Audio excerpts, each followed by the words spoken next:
I'm getting comments, but it also says it's paused. I'm super confused. What the heck?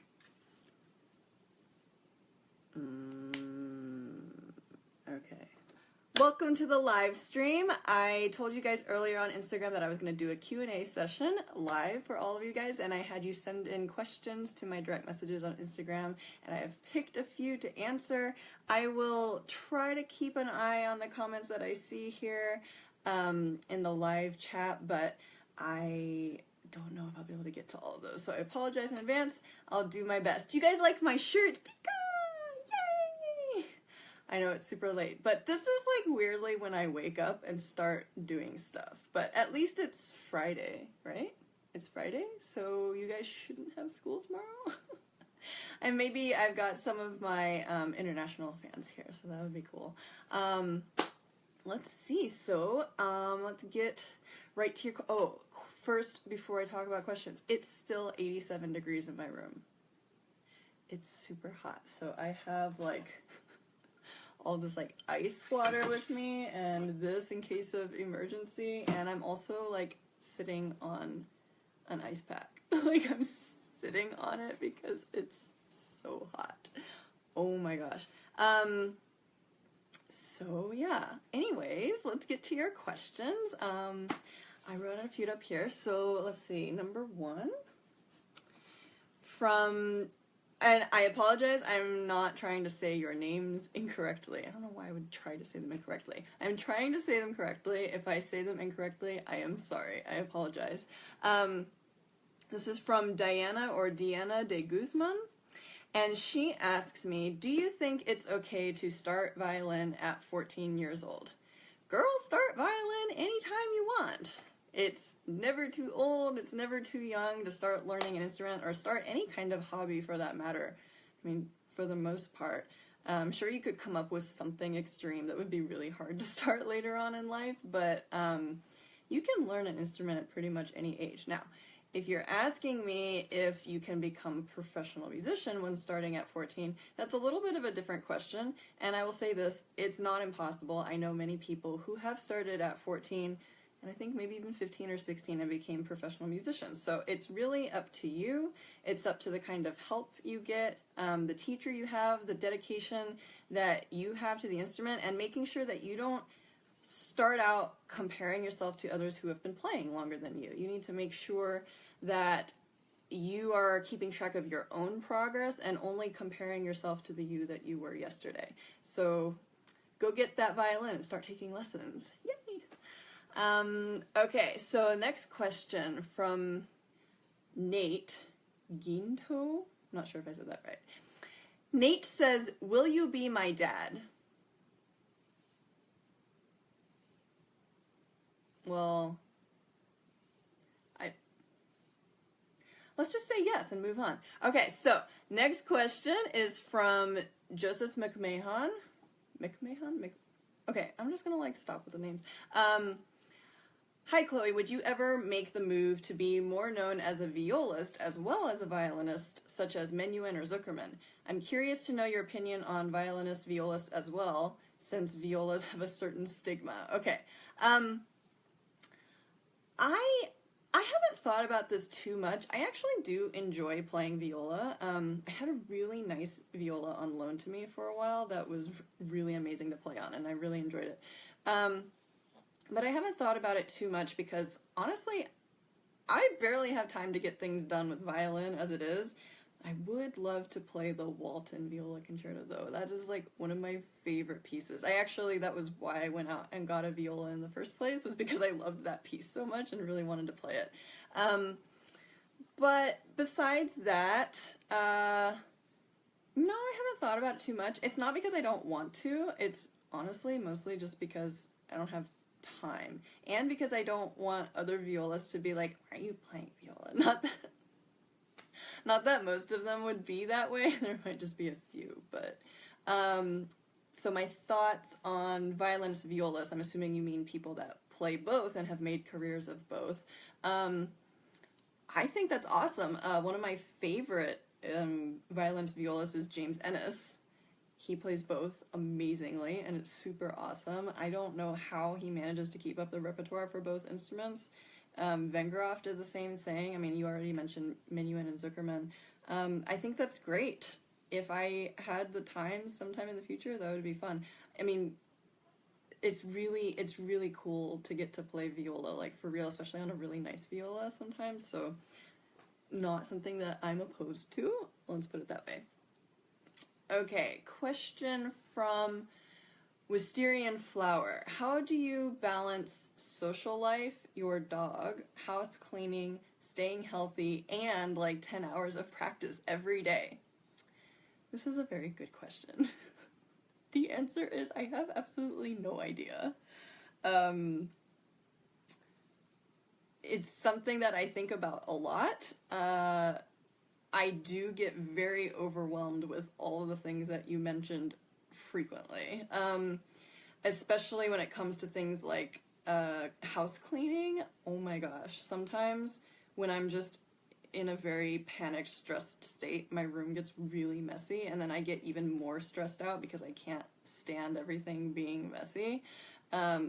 I always tell people, like, you can tell the state of my mind or what's currently going on in my life by how my room looks. Which I've actually been trying to change this year. I've been trying to change a lot of habits in my life, like drinking more water, keeping my room clean, keeping a journal, you know, keeping track of more things so that when I need to find them later on, it's not so hard. Just general, like, adulting things, it's really hard. Probably how I would say I manage it is you just kind of get used to doing various things, like, as a habit. Eventually, if you put in just a little bit of effort into it, and I'm talking like over years, like, I don't think anyone figures it out right away. It's super difficult. When I have days or weeks where I have a concert or recording or something coming up where I have to put in a ton of hours, like you were saying, like 10 hours a day, more like 6 to 8 is probably the most I would get to, but everything else does kind of go out the window for those days, and I don't really see people. I might not eat the best, though I'll still try. I'm definitely probably not getting to the gym on those days, and my room is probably getting messier. Then when I have like some downtime, I can like sort those things out, but currently I haven't figured out a way to keep everything consistently going great. I would like to. That would be amazing. So yeah, I guess that answers that question. Let's see. Can I check on things here? Oh, interesting. For Facebook, it tells you, like, see more for some of the questions that are longer. Haley Marie Barton says, I'm trying to make a career choice at this point as a recent graduate. I'm not trying to be insensitive or invasive, but do you make a livable wage as a concert violinist / teacher? What kind of money can someone expect to make doing what you do? Well, I would, a recent graduate, maybe high school. Sorry, when I think graduate now, I'm thinking like college. But I'm assuming, I don't really know how old you are or what you are graduating from. But let's see how to answer this question. I feel like, I mean, I make enough to support myself. I make enough to live. Do I have to work incredibly hard? Yes. However, my life is very different from, how do I put this? From, like, you know, someone who teaches full-time or someone who is an orchestra member full-time.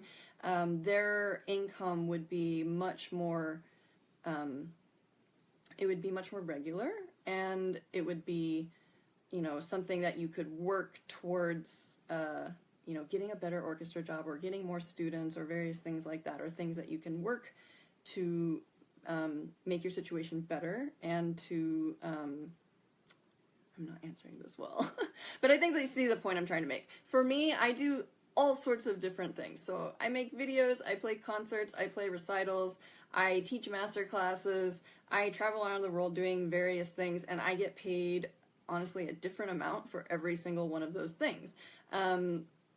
Thankfully, because of, you know, things I did growing up as a teenager and the teachers that I had in college and the different competitions and auditions that I won, I made somewhat of a name for myself, and then social media added into, you know, getting my name out there more. So I have people approaching me on a much more regular basis, people that are willing to pay me something that is a livable wage for me, if that makes sense.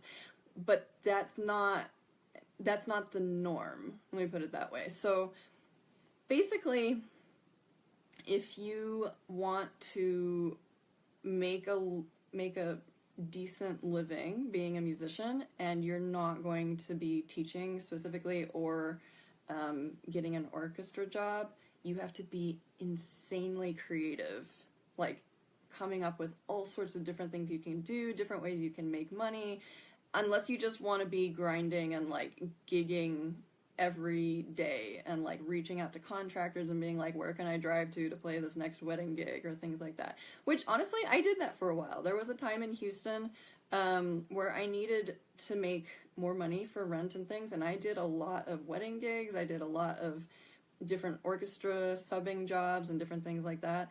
And it's going to change. It's going to change every year, depending on what you're trying to do with your life. So for me, every year has been different for me because it's been growing and expanding, and more people are finding out about me, and I'm getting more opportunities, and it's been really incredible.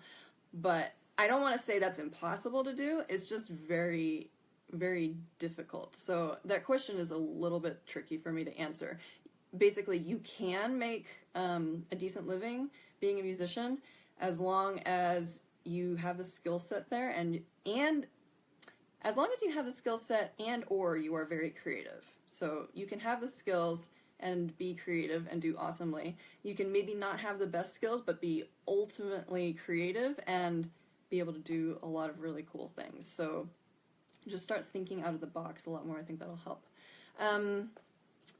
Next question. Okay.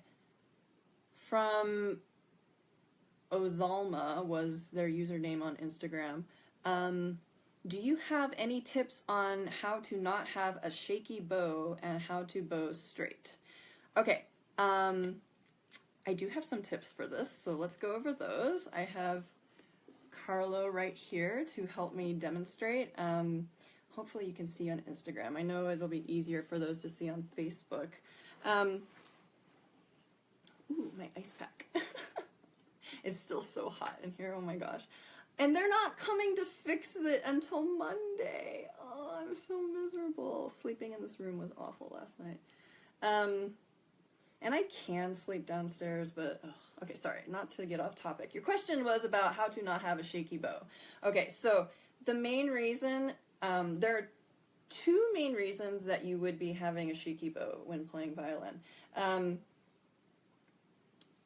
One, I'll start with the part closer to the head. Okay, so one of the main reasons is going to be that your shoulder is raised. So if this shoulder is up and there's tension there, you're going to have a lot of trouble because you need this to be relaxed for everything to travel down your arm and connect to the string in a smooth, connected way. Because everything comes from the back, down through the shoulder, down through the elbow. And if it's up, like I can't even really do it. It's really difficult. So that's one thing. Really check that your right shoulder is down and relaxed and isn't starting to hunch up. The second thing is maybe your shoulder is down, but your index finger is not leaning into the stick or the bow correctly. So if your hand is leaning more towards your pinky side, and I I know my pinky looks funny. I'm double jointed in my pinky, so it bends really funny. But if your hand is leaning a little bit more towards your pinky, you're gonna have a much more difficult time, because the whole connection happens at the index finger. So you need to lean your hand away from your pinky into the index finger, if that makes sense. So from here to here, make sure that, you know, you can even try just doing, although it's tricky.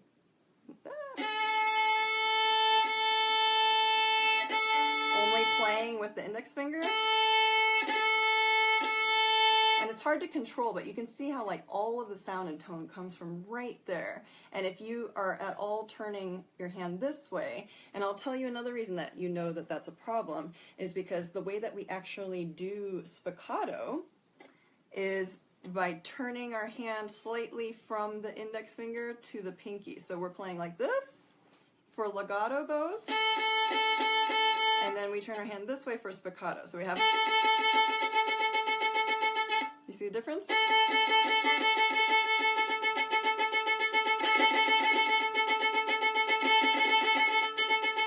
And I need a bow rehair. I'm going to get it rehaired tomorrow. I think Jay's here, actually, my luthier who's going to rehair my bow. But check on that. So make sure your shoulder is down, and make sure that your hand is leaning into your index finger, and that you're not gripping or tense with your hand. Make sure that everything is just leaning really nice into the bow, and that'll help it to not be shaky. Generally when this happens is a lot of times in like orchestra, when you're playing soft things and you're like a slow soft bow, like a slow soft note, you'll start feeling like this is happening, and it's usually a combination of both. Usually this is starting to come up, and your hand is also starting to tilt towards the pinky in an effort to not be too loud. So you can change, you know, the level of volume by maybe moving your bow towards the fingerboard, but still having the weight going slightly into the bow, and then make sure your shoulder's down. Then you can still play really soft. So hopefully that answers your question about that. Let's see. The second part of your question was how to bow straight. Now I need to make a full YouTube video on this, actually, but let me give a very brief overview. So let me show you one thing that should be fairly obvious. The bow is a piece of wood that is straight and does not bend, correct? Our arm, which is what we play, you know, use to play the bow on the violin, our arm is bent, and we don't play with our arm straight, right? So we have a situation where we're playing something that is straight and does not bend with something that does bend, and we're trying to make the bowing straight. So think about those variables and what that might mean. So basically what I can show you here is that you have to think about there being two parts of your arm that you're using, and dividing those into two parts of the bow. So the two parts are the upper arm, and you can call it the lower arm or the forearm, whatever you want to call it. Forearm and upper arm is what I call it, and then lower half and upper half of the bow. So when you are playing from the frog to the middle, you're going to use, which part of the arm do you think? You're going to use the upper arm part of your arm. So let's see, from frog to middle we do this. And do you see how all that happened really was that I pulled the upper arm down? Okay, now we stop at the middle. We have a very nice square box built in here.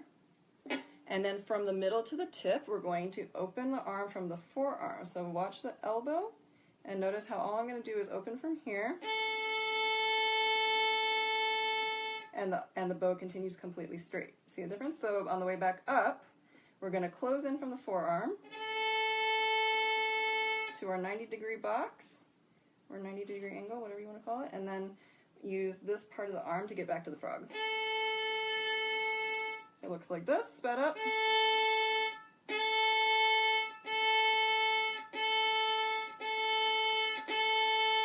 Make sense? And you put them together.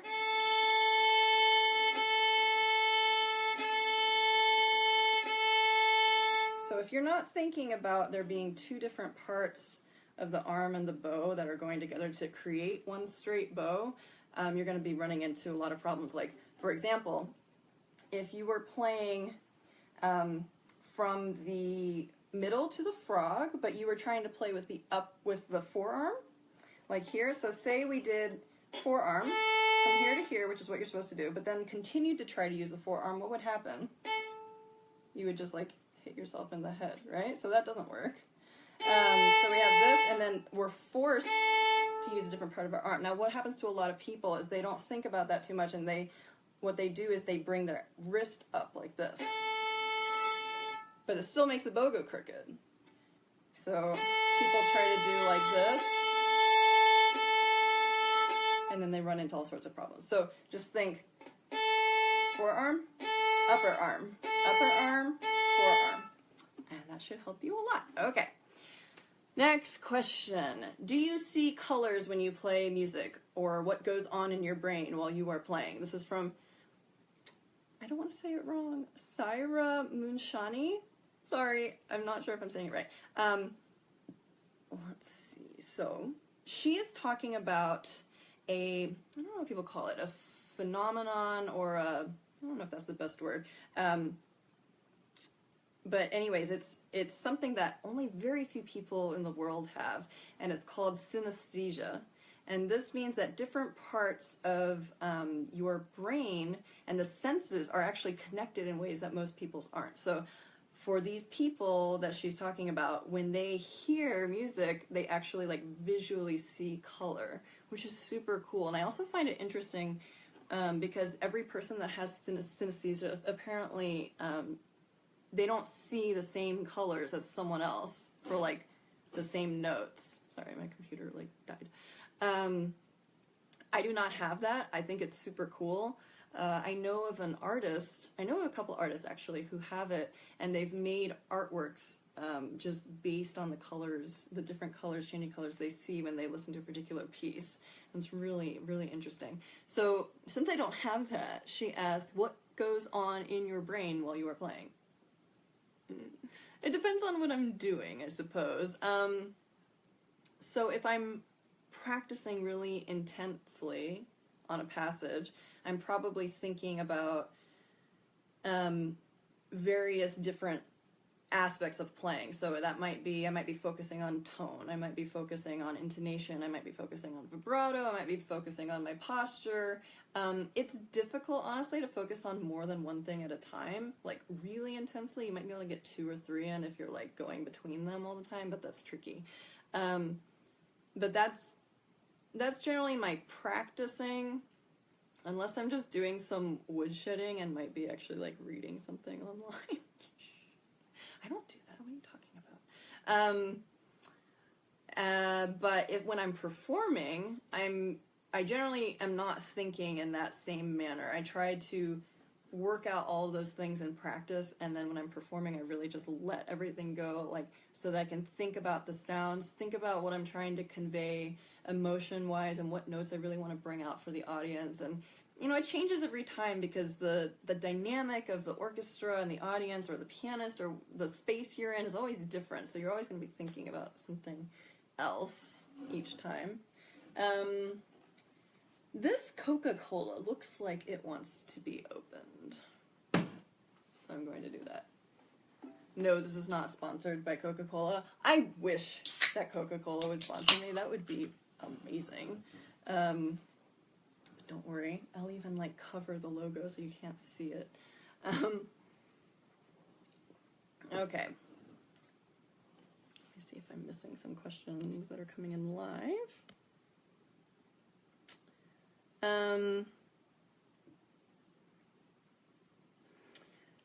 Okay. Shiting Huang says, when kids audition with scales, should they play with vibrato? That's a good question, and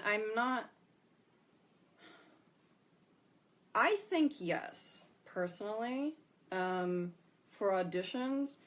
I usually, if it's not specified what they want, you know, a student to do in an audition, for my personal students, I usually tell them a good, you know, it's good to have slur 4, slur 6, and slur 4, 6, and 8 prepared, and being able to do slur 4 very nicely with vibrato. So it'd be slow, you know, something like...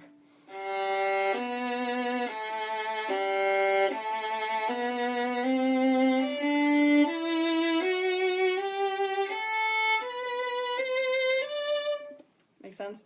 I think it just shows a different level of tone production, color, and artistry, and if I were sitting and listening to a bunch of auditions, I would prefer to hear that than something without vibrato. But if you're playing, you know, slur above slur 6, or maybe even above slur 4, it would be tricky for a student to play with vibrato. So at that point, you know, you wouldn't need to worry about it too much. It really just, it kind of depends on the organization.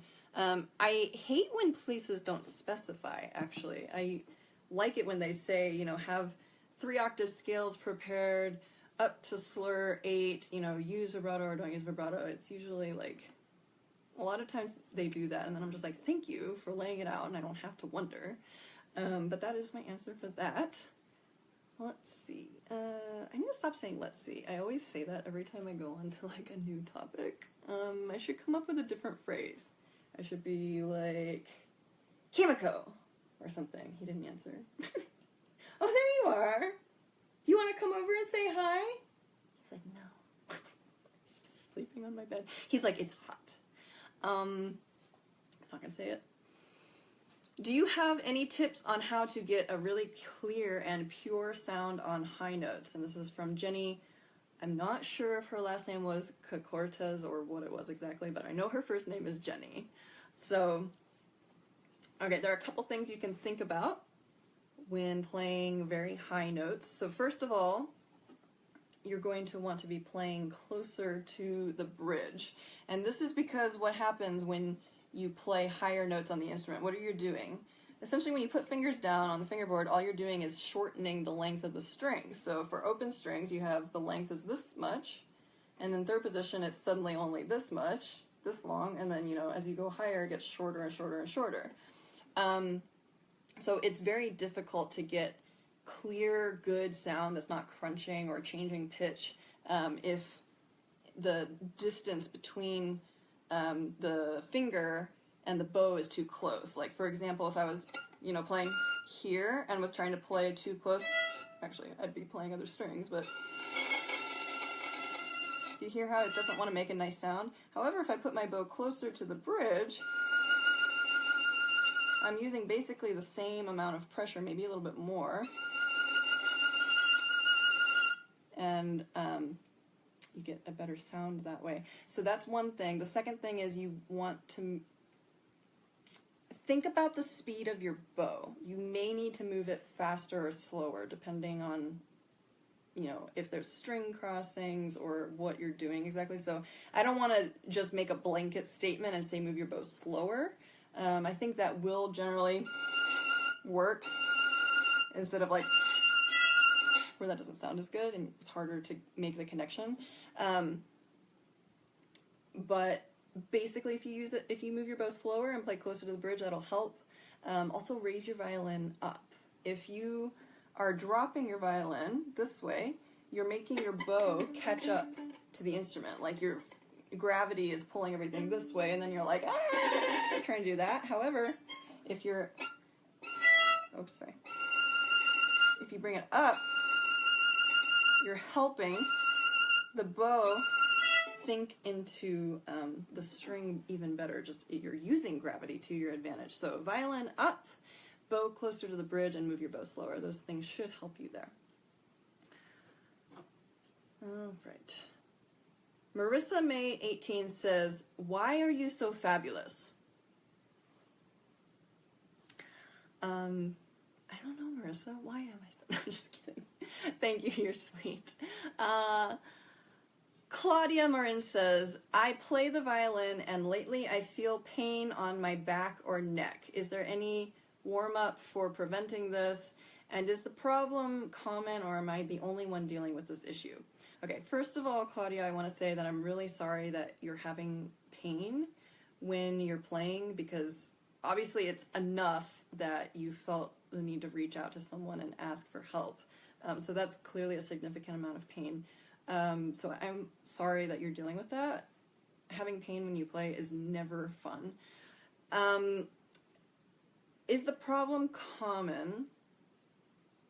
It's hard to say because I don't really, you say on back or neck, so I don't know where you're talking about specifically. I'm assuming you're kind of meaning the upper back, bottom, lower neck area without you giving me any more specifics. And since I'm not watching you play, I'm not a doctor seeing like scans of your bones or anything, I can't really say if it's common or not. Generally, if you are practicing long hours with very bad posture, it would be common to be in pain, if that makes sense. If you are playing with correct posture, taking breaks frequently, making sure you're not tense, doing all of those things correctly, and you're still having pain, I would say you might be dealing with something that's out of place. Something in your neck might be out of place. You might have a rib out of place. A lot of times I would get, how do I show this pain? I would get pain, and it still happens sometimes, right behind, ooh, you can see my pika-tail. So right behind a shoulder blade, like if my shoulder blade ends here, I would get pain like going along the side of it. And what that actually is, for the most part for me usually, is one of my ribs up here is out of place. So my chiropractor has to put it back in place, and after he does that, it's generally fine. For some reason, my bones and joints and things like to go out of place excessively easily. Is that a right way to phrase that? I don't know. Very easily. And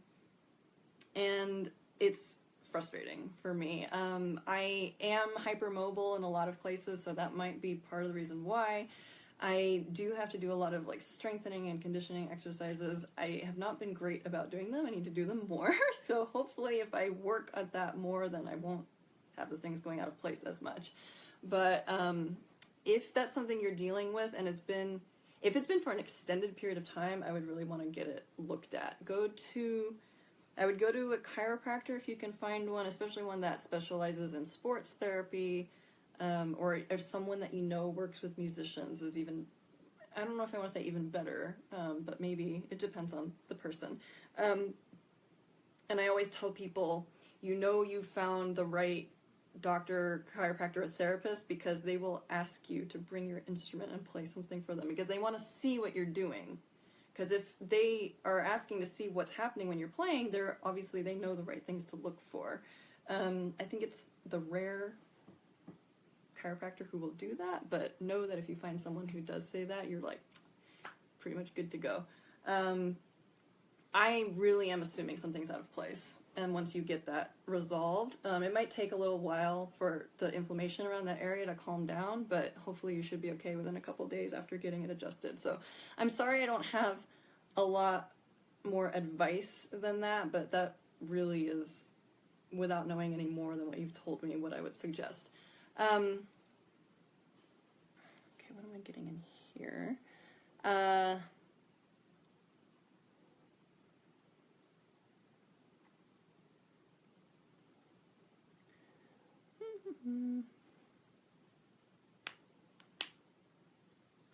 Oh, I don't know what questions I should answer. Okay, the people who are asking me to explain vibrato, please go to YouTube, search Chloe Trevor vibrato, and you will find my hour-long video on there. I am hoping to someday remake it because it is a couple years old and I feel like I would be able to make a better video now, but all the information's there. You can still, get just as much quality content by watching that video. If you watch it, make sure and you like it, give it a like and a thumbs up, maybe subscribe to my channel. Leave a comment if you really liked it and let me know what you think.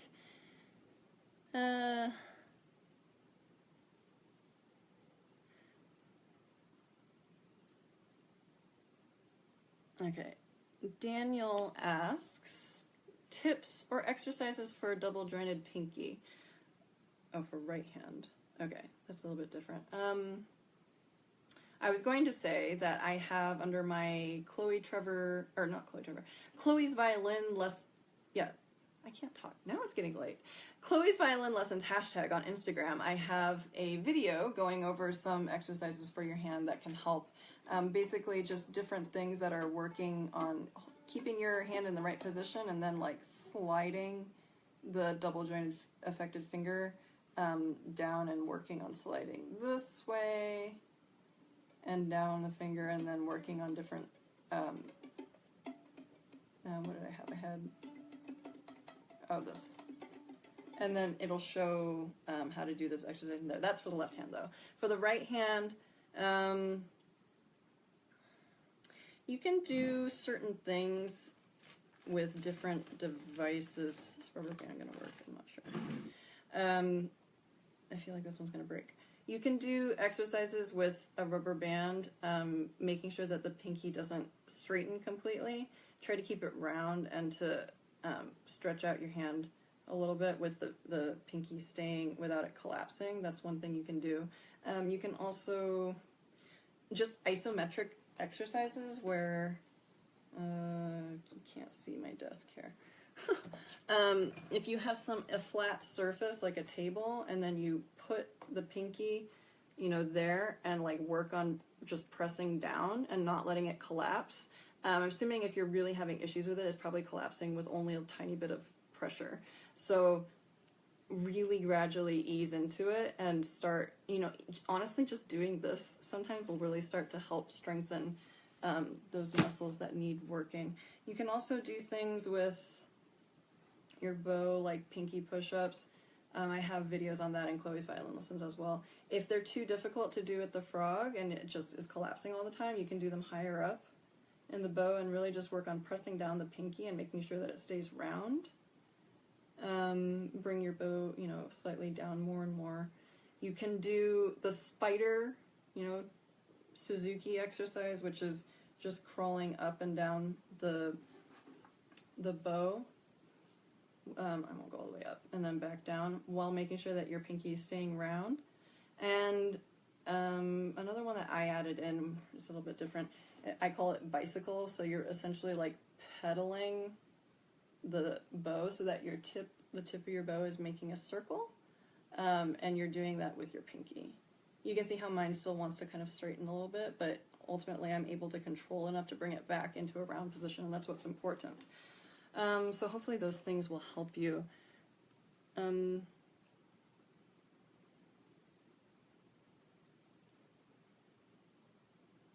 long has this been going? I don't know, there's like never like a timer or anything. What time is it? Okay. A question over here from Jack Hall. Put an order from most to least important, or which one should I focus on the most? Intonation, tone, phrasing, and stylization. Okay. I'm trying to decide what you think is different between phrasing and stylization, because I think a lot of people put those kind of into the same category. I think I might know what you mean by putting them in different categories, but let's see. I would probably say I would put tone first, I think. Because if you don't have good tone when you're playing, then you can't even think about your intonation, because if your tone isn't there, you can't hear if something's in tune or out of tune. I don't know if many of you are aware of this, but when you play a stringed instrument, if you don't have great connection with the bow to the string, either too much or too little, it can actually change the pitch of your note. So you're not going to have much success working on intonation if the tone isn't there first. I think, you know, I probably work on them simultaneously, because you don't want to really be learning something out of tune. Hopefully you would just be focusing on having good sound, but also making sure that the note's in tune at the same time, if that makes sense. Phrasing and stylization. So, I mean, I could say phrasing is more of what you you know, really nitpick in your music. Like you decide, I'm going to do crescendo here, I'm going to use more bow here, I'm going to slow down the bow here, I'm going to add in these, you know, different dynamics. That I think also comes shortly after you're really working on the notes. Again, I feel like I kind of do all these things at the same time when I'm learning a new piece. And then stylization is something, once you're comfortable with all of those things, you're able to really start, you know, thinking about like the character and life and different colors you want to bring out. Not that you should leave it until later, it's just super hard to focus on when you're just trying to learn like exact, you know, bowings and fingerings and things like that. That's probably the order I would put it in. I'm not sure if that's exactly what you were asking. Hopefully that's a good answer. Let's see, another question I have here from Yenny Fan. Did you ever dislike the violin growing up? How should I answer this? Short answer, no. Because in my mind, I was always going to be a violinist. I knew from the age of like 3 or 4 or whatever, I was like, I'm going to be a violinist, and I had no question in my mind. That was what I was going to do. That's what I loved. I loved listening to violin music. I loved watching violinists. I loved playing violin. I loved the music. And so I don't feel like I ever really disliked it. Now, did I dislike practicing? Yes, very much so. Oh man, lots of stories of my mom having to like chase me around the kitchen table to not have to practice. Because see, the problem was for a long time my mom taught me violin. She taught me violin until I was around 8. And we probably should have switched me to a different teacher when I was about 5, because, you know, I could get away with that stuff. I'd be like, I don't want to practice or whatever. But I knew that I never disliked the violin because my mom would always threaten. She would, you know, say to me, okay, well, then I'm going to send the violin back to Albuquerque, because we've always got my instruments from Robertson's violin shop in Albuquerque. And she'd say, I'm sending the violin back to Albuquerque. And I'd be like, no, don't, please, I want it. And I'd like come out crying. So that was, you know, I loved it. I think I didn't like having my own mom tell me that I was doing things wrong. Does that make sense? Because I think like little kids are always wanting like, they're always wanting approval from their parents. And it was a really, you know, uncomfortable situation for me to be in day after day doing something that I loved doing, but my mom constantly like fixing things or telling me that this was wrong or bad or didn't sound good. And I'd be like, you know, because I just wanted to play and impress her and make her think that I was awesome. And of course, like, that's not how it works. So I think that's why I didn't like practicing at that age. I don't remember ever thinking, like, I don't want to practice because I want to do something else. It wasn't like, oh, I want to play on the computer, or, oh, I want to play with friends, or, oh, I want to do this. It was just, I just didn't want to have that experience of being told that something was wrong, or bad, or not good, or whatever you want to call it. So that was my experience. I can't really think of a time, you know, I started studying with, my main teacher shortly after that, and I started really taking control of my own practicing when I was, I mean, for sure, like 11, maybe a little bit before that, but once I did that, and it really felt like something that I was in control of, and I, you know, decided when I practiced, I decided what to work on, and I was responsible for it, I started taking it a lot more seriously and started doing multiple hours a day. Was there a time I disliked it after that? I don't think so. Not as much. There have definitely been times in my life where I'm just like, everything is crazy and I am so frustrated and overwhelmed right now. Like, that happens, but I never dislike the violin. I remember there have been even times when I would play in a competition and not do well, and I remember I would like take Carlo, like, usually in the case, but sometimes out of the case, and I'd be like, I'm so sorry that I let you down, like, I have, you know, this amazing instrument to play on, and I just felt I don't know, for some reason I felt so guilty that I didn't live up to people's expectations of me, my own expectations, and then my violin inanimate objects expectations of me. I don't know. Sometimes he seems very much like his own person, but I hope that answers that question. So no, I did not ever dislike the violin growing up. Okay, what else? I should go soon, but this has been fun. Let me see if I see any other interesting questions to ask. What pickup do you use? I don't use a pickup because I play classical music. I only had to use a pickup when I was playing at a church sometimes, and I don't know what it was because it wasn't mine. What is the importance of the thumb forming a C shape on the bow hold? Okay. Do I know a good way to put this into words in a succinct couple of sentences? I think so. Okay. So, on the bow, he's talking, or I don't know who asked this question.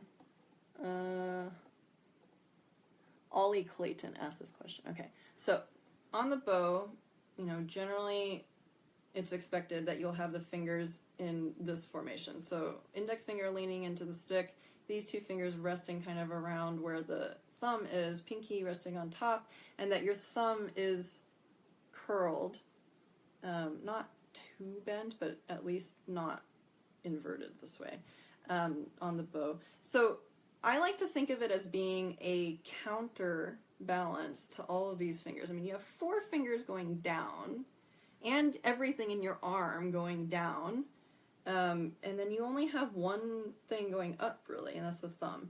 So if it's not round, you're kind of like lose a lot of control, because it's not doing its job of counterbalancing all the other fingers. So that's the main reason. I've had students where they have a big problem with the thumb wanting to straighten out a little bit when they play, and every time I told them make your thumb round and they'd play the same passage again, the sound was completely different. The sound would be so much louder, it was clearer, it was pure, there was more tone and color, just like core to the sound, and I really think it comes from that whole like counterbalance idea. It's just that's what it's supposed to do, essentially.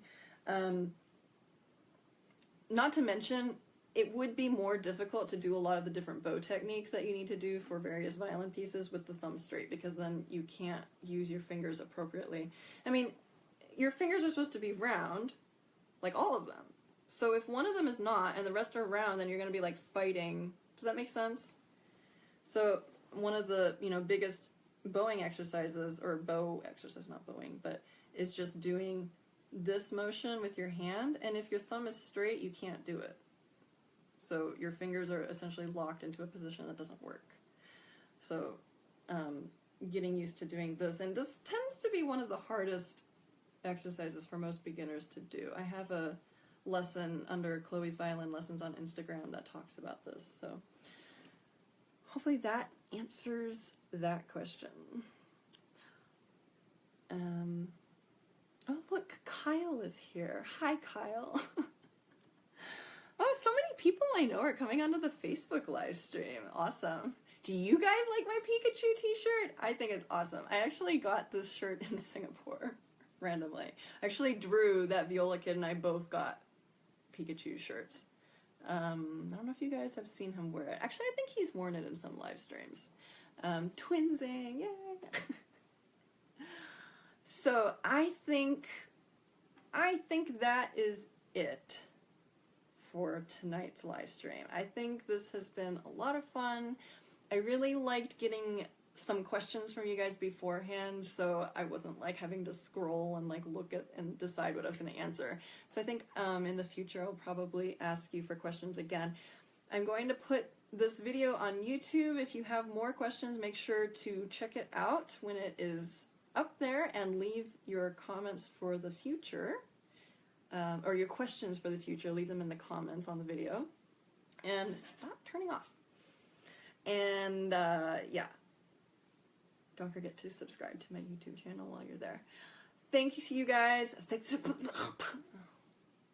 It's late and it's hot. Where's my ice pack? Here it is. Thanks for being here. This was a lot of fun. I will see you guys another time soon. Have a good night.